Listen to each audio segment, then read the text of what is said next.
पचासवीं सालगिरह के इस अवसर पर आइए सुनते हैं इनकी कहानी, इनकी मुँह जुबानी। એમ કહેવાય છે કે વિવાહ અને લગ્ન વચ્ચેનો સમય એટલે ગોલ્ડન પીરિયડ. તો તમે તમારા ગોલ્ડન પીરિયડ વિશે કંઈક કહેશો? છે તે 1954માં લગભગ 55-55ની વર્ષમાં કંઈ વિવાહ થઈ ગયો અને 66માં લગ્ન. એને તો વ્યવહાર થયા એટલે બહુ નાના હતા, એટલે દાદા તો અમદાવાદ અને હું વલસાડ, એટલે કોઈ પ્રસંગો પાત ભેગા થઈએ તે જ, બાકી આમ તો કોઈ શક્યતા નહીં મળે કે ભેગા થવાય એમ. એટલે ખરેખર તો 50 વર્ષ પેલું લગ્ન વગરના અંદર જો ઉમેરો તો 60 ઉપર થઈ જાય. તમે કોલેજ પાસ કરી અને તરત લગ્ન થઈ ગયા, તો ત્યાર પછી તમે કેવી રીતે મેનેજ કર્યું? ક્વોલિટી ટાઈમ બહુ છે નહીં, પણ હવે તમે કહું સાદા બીજું કંઈ ખાસ છે નહીં મારી. એનું કારણ છે હું જે બહારથી પાસ થયો એક્સટર્નલ પાસ થઈ ગયો ને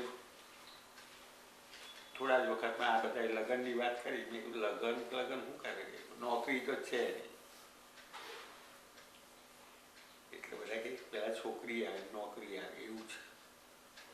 પહેલી છોકરી આવે પછી નોકરી આવે એવું છે તો માન્ય તમારે. લગ્ન થયા પણ દાદાને સર્વિસ નહીં હતી. લગ્ન પછી 3 મહિના ગયો હતો ટોટલી. એટલે અમદાવાદ ગયા તો પણ એવું નહીં હોય કે ભાઈ ચાલો આપણે ફરવા જઈ શકીએ, કેમ કે મોનેટરી જ હાથમાં નહીં હોય કંઈ. તો કે પિક્ચર જોવા જવું હોય કે બહાર જવું હોય તો અમદાવાદ સિટીમાં બસના પૈસા ને આમ તેમ, એટલે જતા ખરા પણ બહુ ઓછું જતા. એ બાબુભાઈ શાહ કરીને હતા અમદાવાદ. એ કાકાએ કહ્યું કે તમે બાબુભાઈ શાહને મળો. બાબુભાઈ શાહને મળ્યો.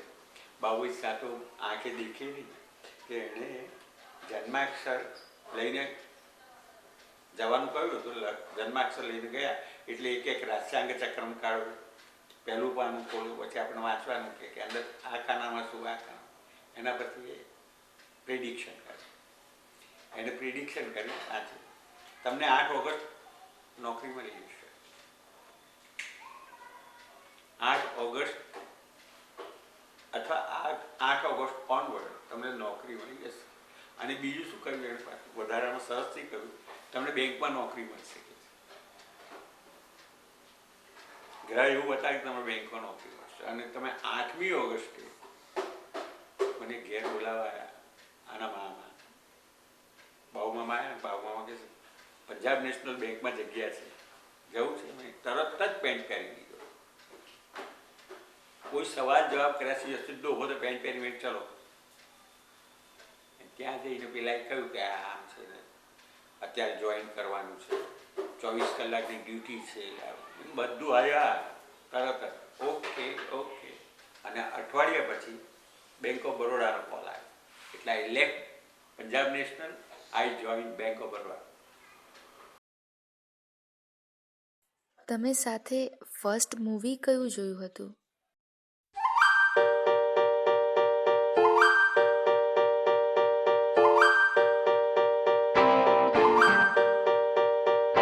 જબ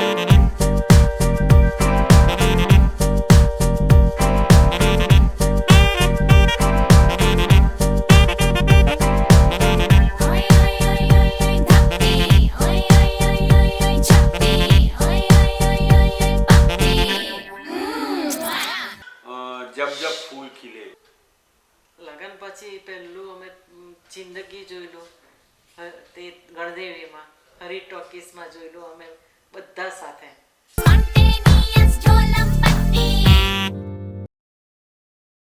તમારા 3 બાળકોના એવા કંઈક કિસ્સા જે તમને હજી પણ યાદ હોય?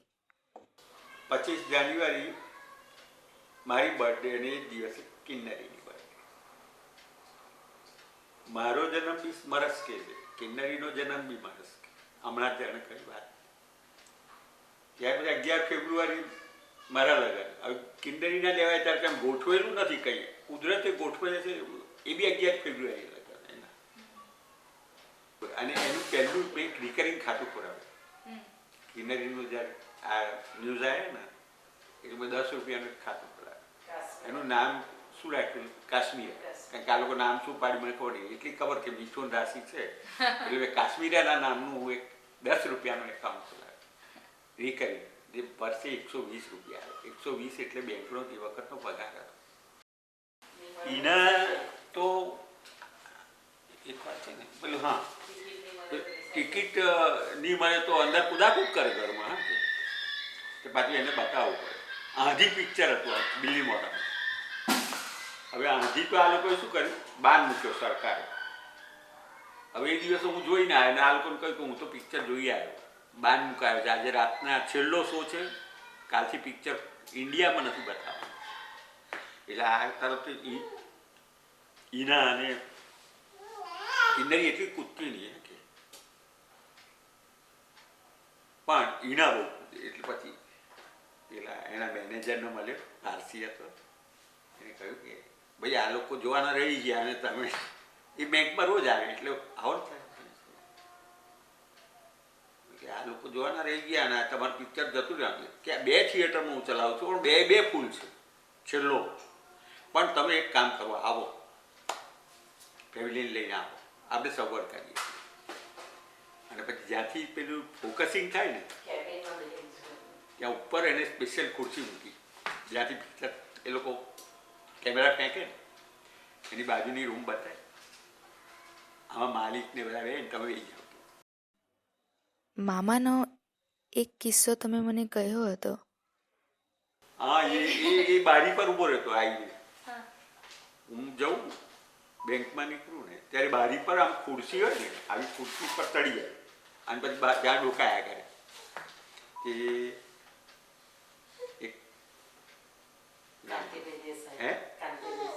હા કાંતિભાઈ દેસાઈ એ ત્યાંથી જતા બેંકમાં ડોહો શું કરે એમ છે. ડોહો કહે કે નહીં એવું કંઈ બોલે ને એ સલો એ તો પોપટ હતો અમારે. ફટાક આવીને અંદર મને કહે કે ડોહો ગયો કરી કાકા કહેતા હતા પૂછતા હતા પકડ્યા. મેં કીધું કે આ જ એને ખબર નથી. કાકા એટલું જ કહ્યું કંઈ શાંતિ. પણ હું તો બેંકમાં ગયો ને પેલા કાંતિભાઈ પર ડોહો આવી ગયો. શું કામ હતું? સીધું એમ જ કહ્યું. એ કોને કહ્યું તું ડોહો? મેં કીધું તમે કોઈ દર ગમે તેમ બોલતા નહીં, આ બધા પોપટ છે ઘરમાં. મેં કીધું ફટાક કહી અંદર આવ્યો મને કહી ગયો કે ડોહો ગયો કે નહીં પકડાઈ ગયા ને બોલતા નહીં કે મેં કીધું એ તરત મને રિપોર્ટિંગ થઈ જશે. એ ગૌરાંગ વખત. પછી ગૌરાંગ વખતે એક વસ્તુ થઈ હતી એ આજની તારીખ ખાસ કોઈએ કિન્નરી તો માર ખાધું જ નથી નટક ટપલી. પણ એકવાર ઈનાએ ને એકવાર મને આપણે ગૌરાંગ માર પડે. પણ માર્યા પછી ખૂણામાં બહુ રડવું બી આવે કે એમાં કાકુજી હતા. એ કાકુજીએ કહ્યું અલે તને પેલું તારું રિપેર થઈ ગયું, લાખો માર્યું હતું. હે કાકુજીએ કહ્યું તારું રિપેર થઈ ગયું? એને લાખો મારે ને બધું રિપેર થઈ ગયું. એના પર તો વધારે વાત કરતા ના આજે બેઠું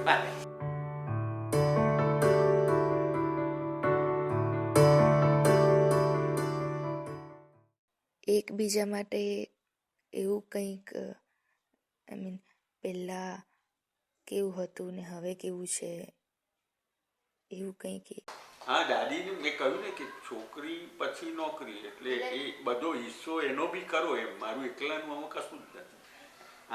આને પૂછો ને ભાઈ, એને કંઈ કહેવાય એ કે ગરમ હતા તે તો કે દાદાનો સ્વભાવ ગુસ્સાવાળો હતો, એ તો હું કહીશ જ સતત. ને હજુ પણ છે, પણ હવે જરા દાદા સમજીને જોઈ છે બધું કે અનુભવ કરે છે બધા કે ભાઈ ના આવું નહીં થવું જોઈએ આટલું બધું.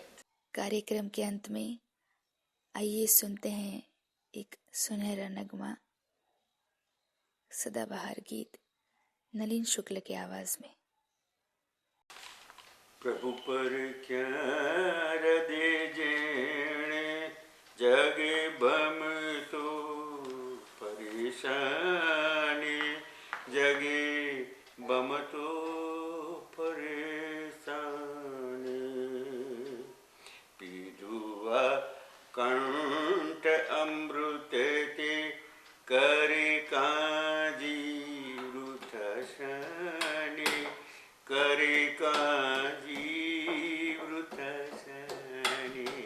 તમારી 50મી એનિવર્સરી નિમિત્તે તમને કેવું લાગે છે? 50 વર્ષ થયા છે તેનો ઘણો આનંદ છે અમને બંનેને. દુકાનમાં હેપી મેરેજ લાઈફ કહેવાય.